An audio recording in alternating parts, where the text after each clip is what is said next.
과거로의 회귀가 아닌 준연동제 안에서 승리의 길을 찾겠습니다.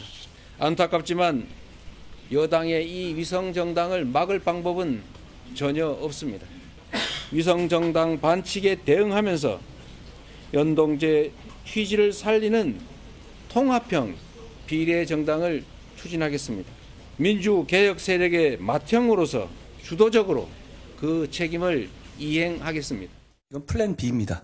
180석을 가진 당이 야합해서 이런 제도를 만들려고 들어요. 여기에 대해서 그 대비책이 없어야 합니까? 그러면 여기서 우리는 위성정당을 만들지 않고 나머지 180석, 그러니까 최강욱, 조국, 윤미향, 김의겸 같은 사람들이 모이는 그런 정당이 다 가져가게 둬야 됩니까?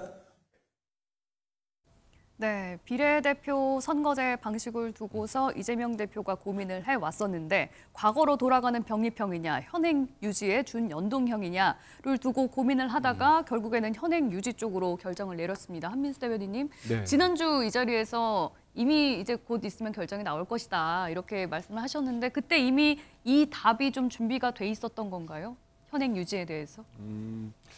대표 본인도 좀 기자간담회 때 말씀하셨습니다만 네. 2, 3일 전에 이제 결정을 했지만 네. 또 막판까지도 고심을 한 걸로 알고 있습니다. 왜냐하면 이른바 본인도 대표도 여러 차례 명분과 실리라는 측면에서 고심 안 할 수가 없죠. 네. 벌써 제가 뭐 다 구체적으로 세지는 않았으면 대표께서 이거를 결정하면서 현장에서도 그렇고 지금까지 한 10여 차례 국민들께 사과를 했습니다. 분명히 저희들이 사과 드릴 대목이 있다고 봅니다. 네. 왜냐하면 준연동형 연동형제 유지하면서 우리가 다시 준유성정당을 만들 수밖에 없는 상황이 된 거고 그리고 국민들께 약속했던 유성정당 금지법을 관철하지 못한 부분 이것도 분명히 사과드릴 부분이라 생각합니다. 네. 근데 그 과정을 조금만 설명드린다면 저희들이 정개특위에서 상당히 이 법안을 만들기 위해서 노력을 했습니다. 그런데 이 구성상 여야 동수입니다.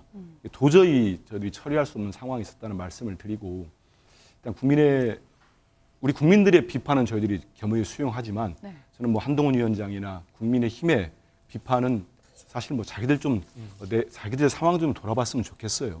우리 국민들을 볼 때 여야 모두가 이 유성정당을 창당하는 거에 대해서 잘못됐다고 지적을 하거나 이 근본적 취지가 뭐겠습니까? 소수 정당이 국회에 들어와서 그 정당의 목소리를 내고 양당제의 체제 폐해를 좀 막겠다 그런 취지 아니겠습니까? 네. 그거를 위해서 이제 우리는 통합형 비례정당을 만들겠다고 말씀을 드렸고 모든 군소정당들과 같이 논의를 하겠다고 민주개혁연합진보정당을 만들겠다고 지금 말씀을 드렸는데 국민의힘은 그냥 좀 편하게는 말씀하시죠. 국민의 미래라고 당명까지 정했습니다.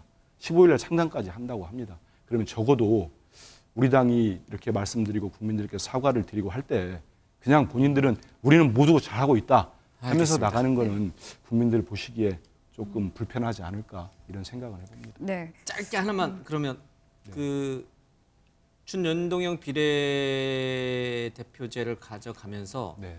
그 이른바 진보 색깔의 정당들이 많이 있을 텐데 그분들에게 비례를 양보하실 생각이 갖고 있는 거예요, 민주당은? 당연히 저희들은 협의해가지고 같이 갈 겁니다. 이미 저기 추진단이 만들어졌고요. 연석회의를 제안을 했기 때문에 거기에는 녹색정의당, 진보당, 새진보연합 모두 사회민주세력까지 외곽에 있는 합쳐가지고 그런 논의들이 이루어질 겁니다. 그러면 이게 예. 결국에는 의원 꺼주기다, 뭐 꼼수다 이런 비판들이 국민들 사이에서 나올 수밖에 없을 것 같은데 여기에 대해서 설명해 주신다면? 의원 꺼주기라는 게 무슨 말씀이세요? 이제 뭐 비례의원들을 이제 의석수를 빼서 비례정당, 위성정당으로 그 옮겨가는 정당이 거에 만들어졌을 대해서. 때요. 네네. 현재로서는 저희들이 이 민주개혁 세력들이 모두 연합 세력들이 예. 어떻게 모여서 그리고 아까 말씀하신 우리 김영카 말씀하신 대로 순번이랄지 네. 그다음 어떤 식으로 했을 때 윤석열 정권 심판을 하는데 우리 민주개혁 세력이 모두 같이 갈 수 있느냐 이런 논의가 먼저 우선돼야 될 것 같습니다. 알겠습니다. 네. 이건 좀 짧게 좀 듣겠습니다. 시간상. 예. 제가 민주당의 본질적인 질문을 안 던질 수가 없는 게요. 그러면은 그런 정당들이 병립형 하에서 민주당으로 입후보하는 방법은 없습니까? 왜 국민들이 선거제도를 이해하기 어렵고 도대체 어떻게 의석이 내가 투표한 표로 어떻게 의석이 나누어지는지 알지도 못하는 이런 기형적인 연동형 제도를 유지해야 되는지 알 수가 없어요. 병립형을 유지하면서 예를 들면 그런 소수 정당들이 민주당에 사람을 보내고 병립형화해서 민주당 소속으로 입후보에서 당선된 다음에 다시 제명해가지고 원소속 정당으로 돌아가면 되잖아요. 그런 간단한 방법이 있는데 이런 기형적인 제도를 유지하는 거를 이해하기가 어렵습니다. 그 다음에 한 가지만 더 말씀드리면은 2021년에 그 기본소득당이라는 당이 있지 않습니까? 더불어시민당 덕분에 이제 의석을 얻었는데 그 당이 2021년에 당비를 내는 당원 수가 809명밖에 안 됩니다. 그러니까 이렇게 독자적으로 정당을 존속할 능력이 의문시되고 봉쇄 조항을 뚫을 수 없는 당들에게 인위적으로 의석수를 만들어주는 게 과연 다당제인가 묻지 않을 수 없는 것이죠. 알겠습니다. 네. 자, 앞서 이제 한동훈 비대위원장에 대해서 저희가 좀 긴 시간을 할애해서 여러 가지 리더십이라든지 정치 이미지와 관련된 얘기를 좀 했는데 또 이재명 대표에 대해서도 조금 하고 가야 될 것 같아요. 물론 이제 지금 준연동형제와 관련해서 얘기가 나오긴 했습니다만 이른바 이 친명과 비명, 그러니까 친문과 또 비문이라고 해야 되나요? 예. 임종석 전 대통령 비서실장을 두고 친명계의 공격이 선을 넘었다 이렇게 또 임종석 전 실장은 또 주장을 합니다. 박찬일 교수님, 지금 이 이재명 대표까지 나서서 이제 더 싸우지 말아라, 큰일 난다 이렇게까지 이제 강하게 경고를 하는데도 불구하고 또 싸우겠죠?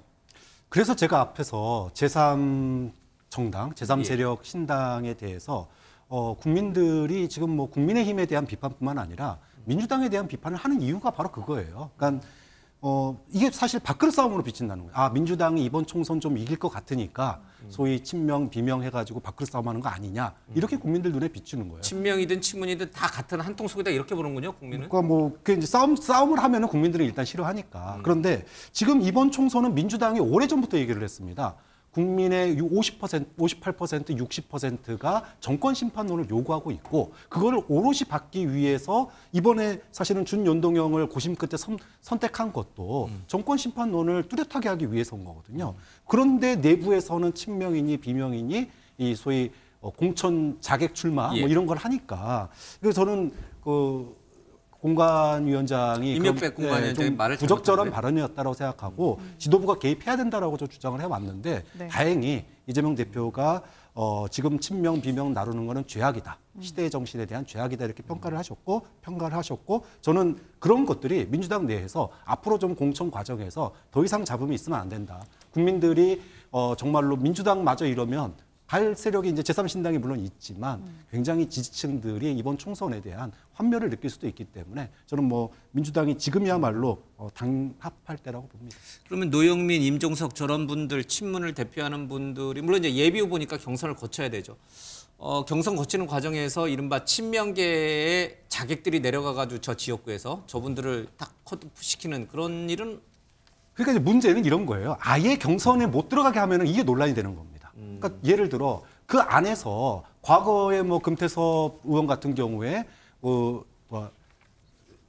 사업 그 공수처 그거 이제 기권했다 그래가지고 당원들이 경선에서 떨어뜨렸지 않습니까? 그러니까 당원들이 선택하는 건 어쩔 수가 없어요. 그거는 시스템 공천이니까. 저분들도 마찬가지다. 그렇죠. 근데 경선에 아예 못 나가게 하는 거 이거 자체는 논란이 될 수 있죠. 그런 점은 논란을 자초하고 있다 지금 민주당이 그렇게 보는 거죠. 네, 국민의힘에서도 사실 이 공천 문제와 관련해서 지금 갈등이 불거지고 있는데 그중에 또 중심에 김성태 전 의원이 있지 않습니까?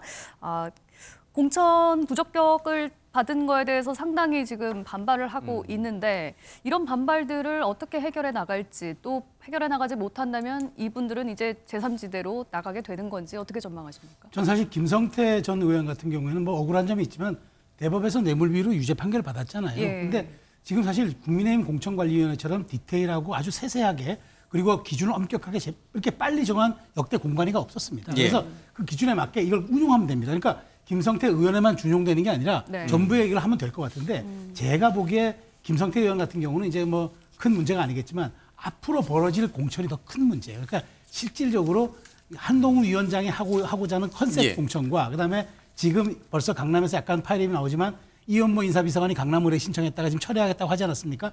이런 것들이 지금은 아직은 큰 갈등 양상으로 빚어지는 않는데 여기에 대해서 갈등 관리가 안 되고 또 중요한 것 TK에서 중진들의 험지 출마라든가 그다음에 자리 바꾸기 출마가 있을 때 과연 그것들이 파열음 없이 잘 감내가 될 것이냐 이 점을 한동훈 위원장 비대위가 얼만큼 상황 관리를 잘하고 갈등 관리하냐 이게 관건이지 사실은 뭐 저렇게 기준에 부합이 되지 못해서 밖으로 나가는 그 의원들이야 뭐 그런 후보들이야 뭐 어떡하겠습니까? 그거는 공천 기준에 부합되는 거니까. 본인도 정치적 덧에 빠져서 그렇게 된 거예요. 그러니까 물론 억울하겠죠. 본인이 원내대표 때 이른바 드루킹 특검을 받아내가지고 네. 사실 국민의힘에게 엄청난 사실 반전 기회를 가져다 준 사람이긴 한데 억울하지만 그래도 법 앞에 예외, 규정 앞에 예외는 없지 않겠습니까? 뭐 그런 점을 저는 중진 의원이고 그 우리 저 김성태 전 의원이 좀 아픈 점은 있겠지만 대승적 결단을 위해서 동참해 주시는 것이 맞다고 생각합니다. 네. 알겠습니다. 요즘에 이 덫이라는 말이 유행하는 것 같아요. 덫에 빠져서 나 그런 건데 나 억울하다 이제 이렇게 하는 게 좀 유행이 되는 것 같습니다. 네, 자 설날에 보내드린 MBN 뉴스와이드 여기서 마칠 시간입니다. 새해 복 많이 받으시고요. 올 한 해도 좋은 일들만 가득하시길 바라겠습니다. 시청해주신 여러분 고맙습니다.